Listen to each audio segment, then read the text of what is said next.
This is what it's like to live in the United States of America today. I just went in to pick up my prescription. By the way, it's a prescription that if I don't take, I will die, literally. It's thyroid. I have no thyroid. I had it removed over 20 years ago because I had thyroid cancer, which, by the way, thyroid disease is often very common with celiac disease. Celiac disease has tons of comorbidities with other autoimmune disease. So type 1 diabetes, thyroid, Hashimoto's, eosinophilic esophagitis, all that stuff. So if you're not being checked for that, be checked for other things as well. Make sure your doctor's aware of it. And that's why keeping so strict on a gluten-free diet is so important. You don't want to develop more of these autoimmune diseases because they don't know what the connection is with them. But I just went to pick up my prescription. It's $83. I have insurance. I have really good insurance that I pay for out of pocket. Everything costs so much money. And I mean, hopefully I'll hit my deductible one time soon, but it's $83 a month. That's 1 month's supply. And I've looked at all different ways to do it. It's very, very, very frustrating. So if you have celiac disease, you have chronic illness, you have other autoimmune diseases, you know what this is like. We pay so much for our insurance and then we still have it. So I'm self-employed, so I pay all of my own out of pocket. I don't have a corporate plan that I'm on. It was a lot easier when I had a corporate plan. I paid about still $200 and some a month, but it covered probably a lot more things. Now for that same level of coverage, I have silver coverage for Blue Shield of California, and I'm paying, it's like $800 a month, and that's subsidized. It's crazy. I'm Kendra, and I share about living life gluten-free with the Gluten Detection Dog. If you're interested in that, please follow along and connect with me because I want to hear from you. When you don't have money, people say, "Who are you?" But when you have money, it's, "Hey, how are you? Long time no see. You look so beautiful, handsome, and amazing." That's the power of money. One of the most beautiful cities in America, Seattle, Washington. This is it, you guys. Steak and Shack all around. Every corner you go on, every street you go on, this is what it looks like. Nothing is here because we have a huge epidemic of drugs going on here, homelessness. These people, it is horrific, it is terrifying, it is horrifically sad. This is what is going on in big cities all around America. You haven't heard much of Seattle. We're 2 blocks up from Pike's Place, one of the biggest tourist attractions in America, and this is what it looks like.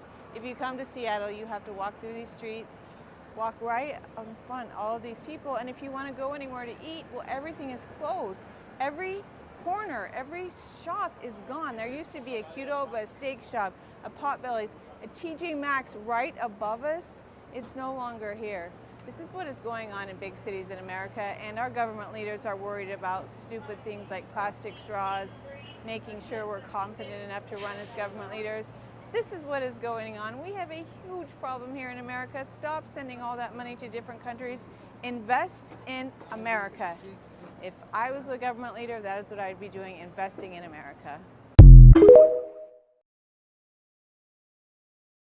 So he's making it clear that Chicago, Los Angeles, he's coming there too. I'm going to look at New York in a little while. Let's do this. Let's do this together. Let's see. It's going to go pretty quickly. And if we need to, we're going to do the same thing in Chicago, which is a disaster. He called Gavin Governor Newscum. Governor Newscum. Gavin Newsom is incompetent. And he said that the mayor of Chicago was incompetent and the governor, Pritzker, he's incompetent too. They have a mayor there who's totally incompetent. He's an incompetent man. And we have an incompetent governor there. Pritzker's an incompetent. His family threw him out of the business and he ran for governor. And now I understand he wants to be president. But I noticed he lost a little weight, so maybe he has a chance, you know? He is flat out saying that as soon as he's done getting this rolled out in D.C., he's headed to Illinois and he's headed to California. That's what's coming. I hope that everybody listened to what he was saying because he's making it perfectly clear. I don't know what else people need to see to understand that we are under a fascist authoritarian government now, but I mean, the writing is on the wall.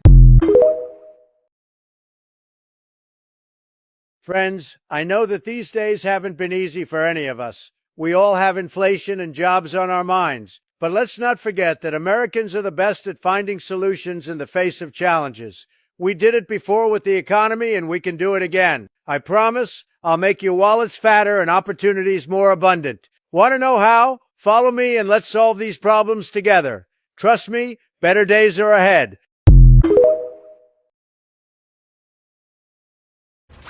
Good morning. Breaking fuck the news. The time is 9:06 a.m. on August 14th. It is a Thursday. Last night, in the wee hours of the night, it looks like federal agents set up checkpoints on 14th Street in D.C. I will show bits and pieces of the clip. Nothing. No service. Service, bullshit. There are other footage of this, but the last time I posted footage just straight through, TikTok dinged the video for whatever reason. So I'm going to space it out this time.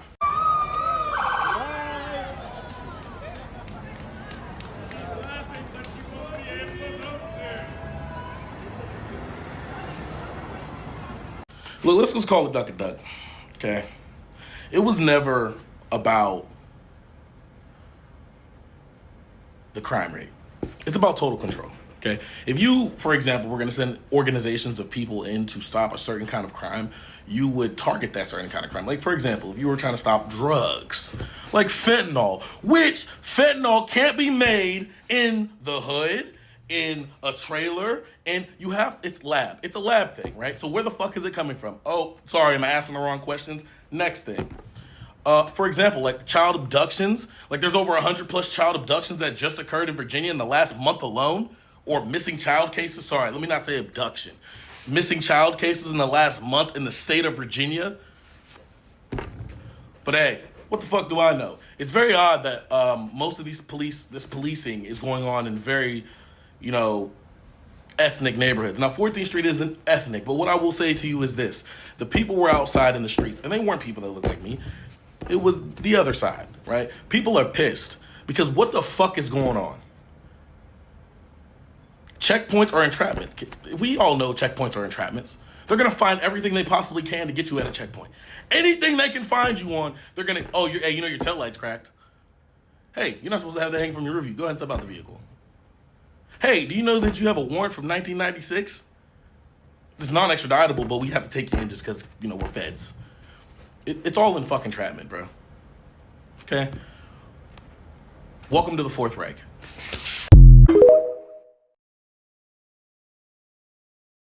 Look around Los Angeles right now.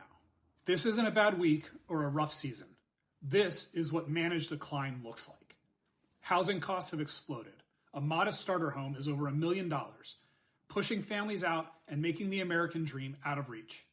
We spend billions on homelessness every year. Yet tent cities and RV encampments still line the streets in record numbers. We're short 1,500 police officers, and many are stuck doing desk work, so when you call for help, you might wait for hours. Our streets are covered in trash, graffiti, and waste. Small businesses are shutting their doors, and big employers are leaving. Tourism is down almost 10% since 2019, and it's draining hundreds of millions of dollars from the city. These aren't separate problems. They all feed each other. Families leave, businesses close, our tax base shrinks. City Hall fills the budget gap with cuts that make the city dirtier, slower, and less safe, which drives even more families and businesses out. The cycle repeats and the decline accelerates. We have to break the cycle. That means legalizing multifamily housing in every neighborhood, not just along busy streets. Creating safe haven communities, secure, staffed spaces across the city where people experiencing homelessness can live with safety, bathrooms, meals, medical care, mental health services, and a direct path to permanent housing. These communities will get people off the sidewalks, out of parks, and into stability. It also means fully staffing LAPD and freeing officers from desk work so they can patrol neighborhoods again. Replacing our broken business tax so companies stay and hire here. And making LA clean, safe, and vibrant so visitors want to come and spend here again. If we keep protecting the status quo, the decline will only get worse. But if we make the hard choices now, we can rebuild a city where families can afford to stay, businesses want to invest, and tourists can't wait to visit. It's time to break the cycle and believe in Los Angeles again. If you're tired of watching this city slowly fall apart and you want real solutions instead of more excuses, hit follow. We're going to fix this, but it starts with all of us demanding better for Los Angeles.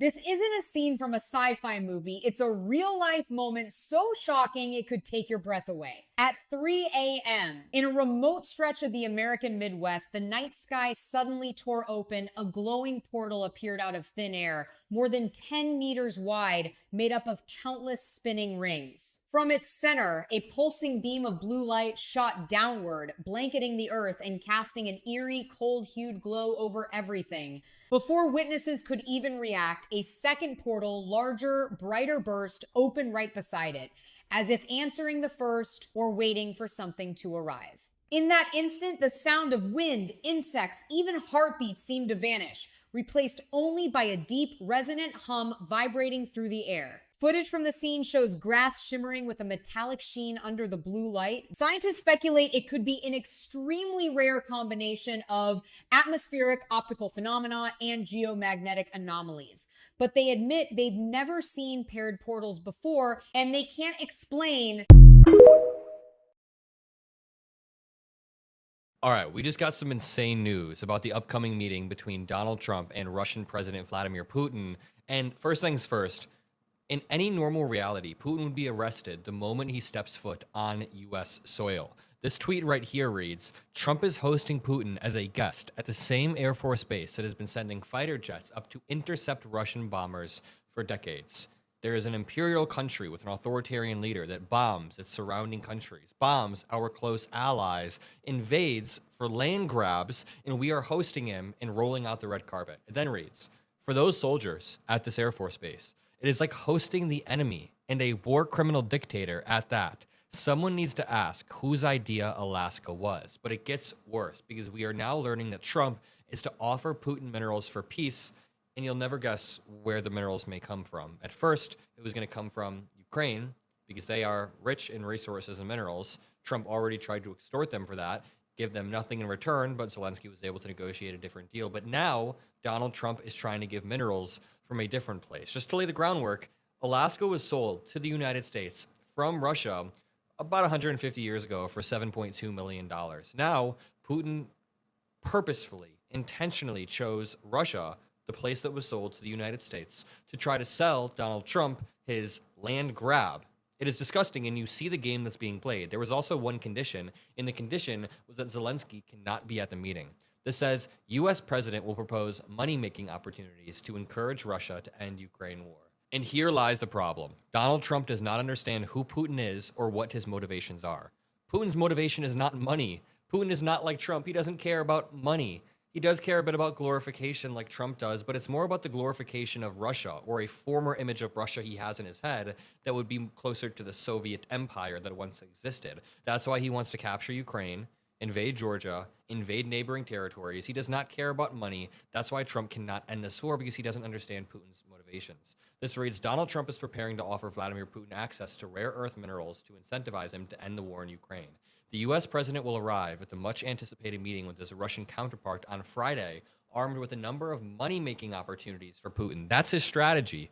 They will include opening up Alaska's natural resources to Moscow and lifting some of the American sanctions on Russia's aviation industry. This is a report from The Telegraph. Proposals include giving Putin access to rare earth minerals in the Ukrainian territories currently occupied by Russia. This is batshit crazy. As I'm reading this, we get another story that the U.S. Treasury is temporarily authorizing Putin and sanctioned Russians to land in Alaska. So a lot of Russian billionaires and oligarchs who are war criminals who have funded the slaughter of children have had sanctions placed on them for good reasons. We're lifting those sanctions so that Joint Base Elmendorf Richardson can be used as a red carpet for this absolute war criminal. And again, it's not just about Alaska. Reports suggest that the deal could also grant Putin, minerals in parts of Ukraine. Here's the big problem from a negotiation standpoint. There are many, many problems. But the condition Trump is doing this on, he's saying, listen, we'll give you minerals if you start a ceasefire. But that's not how it should work. The ceasefire should be the starting point before you even take the meeting. This is what the condition should be. You will be arrested the moment you step foot in the United States, unless you enact a ceasefire before you come over here, a 30-day ceasefire, which Trump tried, but Putin continued to bomb and bomb and bomb because he doesn't keep his word. And number two, you have to allow Zelensky and Ukrainian officials at this meeting to represent their own interests and fight for their own sovereignty. Vladimir Putin should not be trusted. We should not roll out the red carpet. And here's another major flaw out of the many, many flaws. Explain to me how somebody in the U.S. on a minimum wage should be getting by with no benefits and a bag of chips is $4.99. A bag of chips is $4.99 and minimum wage in the U.S. at standard is $7.25 an hour. How is somebody supposed to get by if one of the cheaper foods is chips and it's $5? A box of strawberries is the same. A box of strawberries is $5. A bag of chips is $5. What is happening?